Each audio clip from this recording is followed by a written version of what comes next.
Hi, my name is Gladel. I'm going to be showing a sample preview run of my ITP 265 final project, DMFD RPG Simulator. I'll be demonstrating how the account system works, as well as how the gameplay and character creation works. So, at the start of this, we have a welcome screen. Welcome to DMFD RPG Simulator. I'm gonna demo first how the serializable saving works. So we create an account. Let's put something weird like um, Bob as basic. Let's say make the password the same thing. Um, so it says game saved. Hit anything to continue. Let's quit the program real quick and see where that ended up with. And here we go. We have bob.txt with a very unreadable file. Let's go back to the program and try logging in as Bob.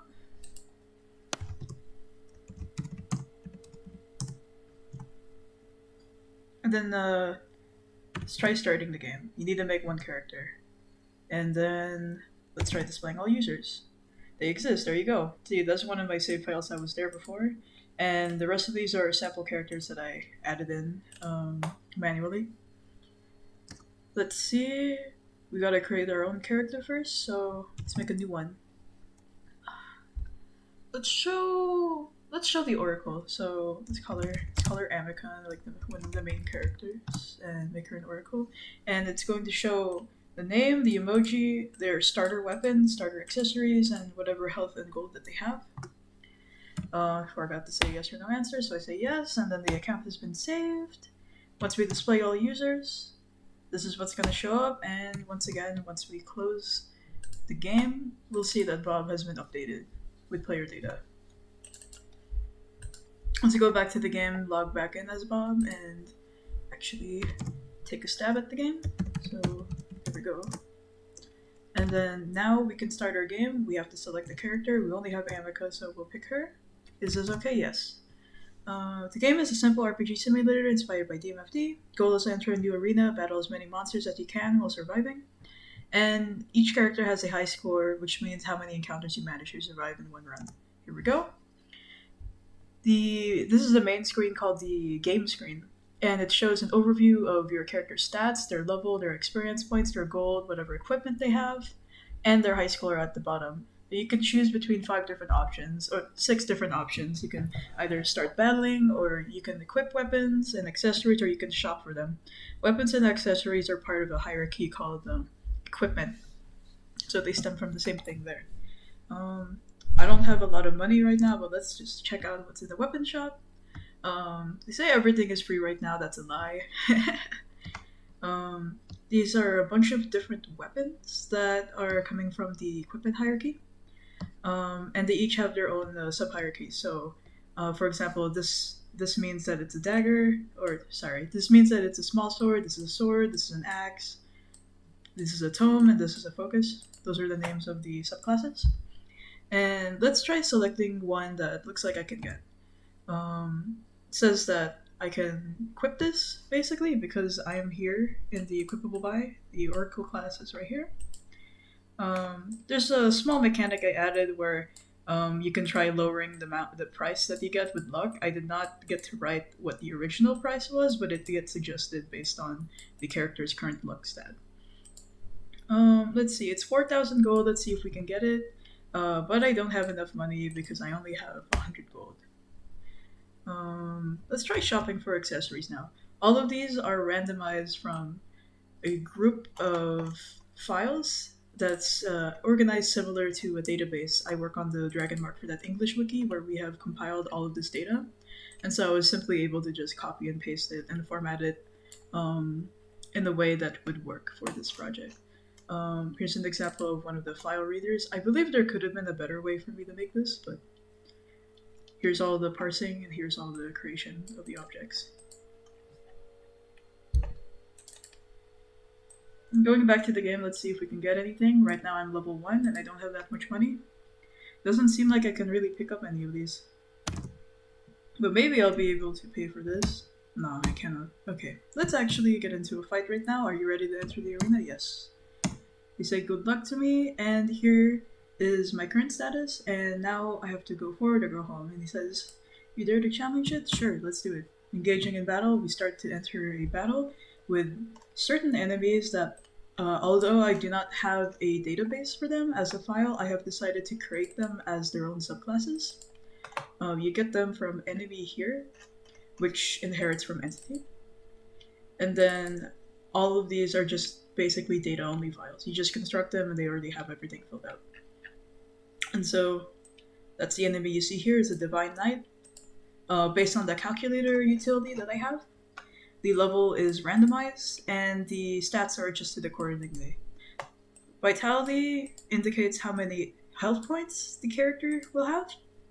And so all of this is just calculated automatically, as well as different attack types, different calculation for all of that. So we see that Amica has 50 of 50 HP and Divine Knight has 60 out of 60. And there are 3 different choices that you can choose. Each of them have a different damage calculation. For Amica, the damage calculation is, I believe, a physical attack and a magic attack, which all of them have different formulas.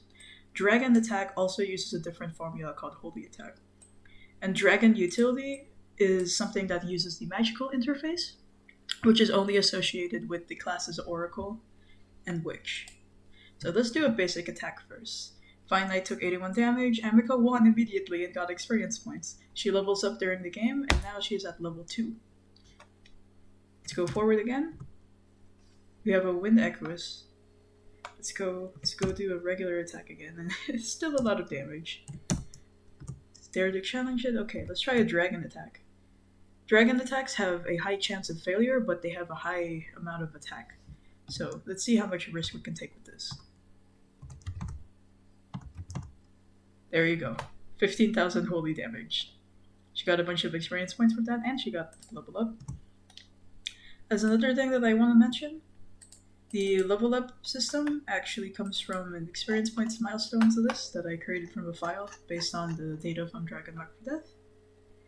And it's read into the player character file every time a new one is made. Let's go back to this. Do you dare challenge it? Let's go forward.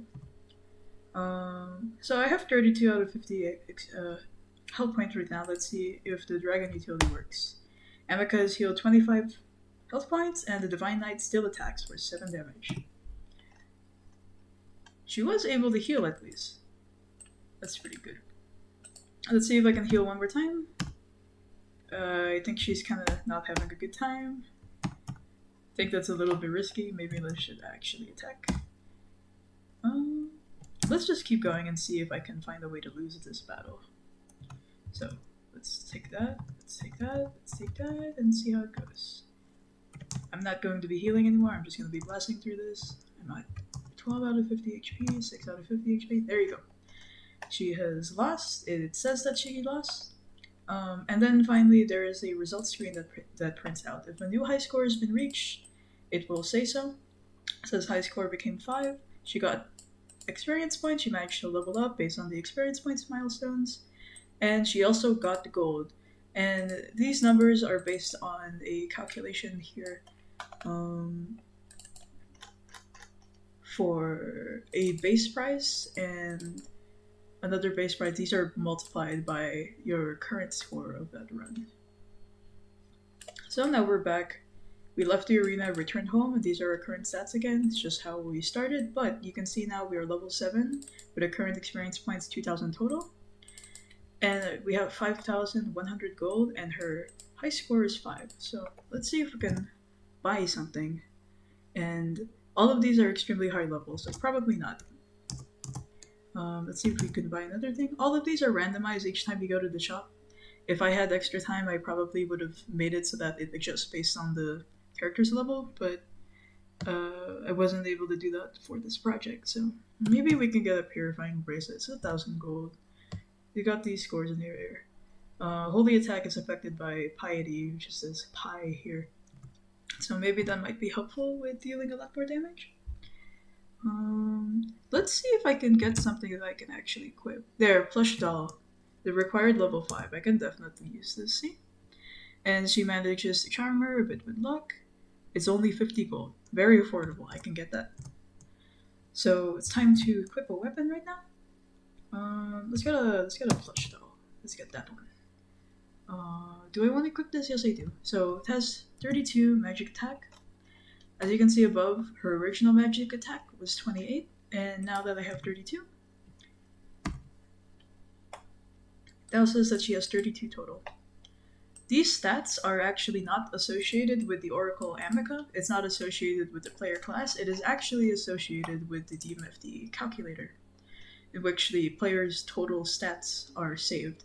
The reason for this is because the stats that are in the base player are just one of the pieces of stats that matter. The actual calculation for all of these stats, as you can see over here, is the player's stat plus the weapon stat plus the accessory stat. All of it is added together to form the final calculation for everything. Let's quit the title now. I think I'm ready to save my game. See, the game has been saved. Once you display all users, you can see this is here. Maybe Gardenia's score didn't really save properly. Oh, excuse me. Amica's score is right here. I forgot I was playing as Bob.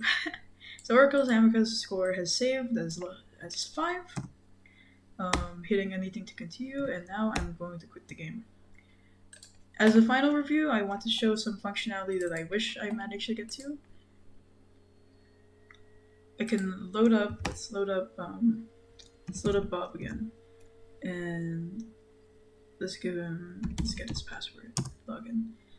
We can start the game and we can pick Amica. Yes, let's say yes.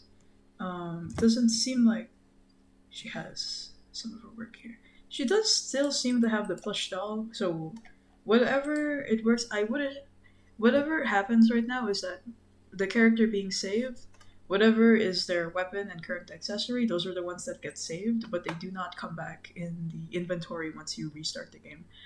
If I had more time to finish this project, I would have added the functionality to save equipment and save inventories in general. I'm pretty sure there was a way I could figure this out, but I wanted to time box myself in the production of this project, and so I have decided to do it like this instead. I'm not going to be showcasing the other characters for this. They all have their own different calculations and different needs. For example, characters who aren't Witch and Oracle cannot use healing magic because they're not magical interface, and therefore once you press that button that says it doesn't do anything.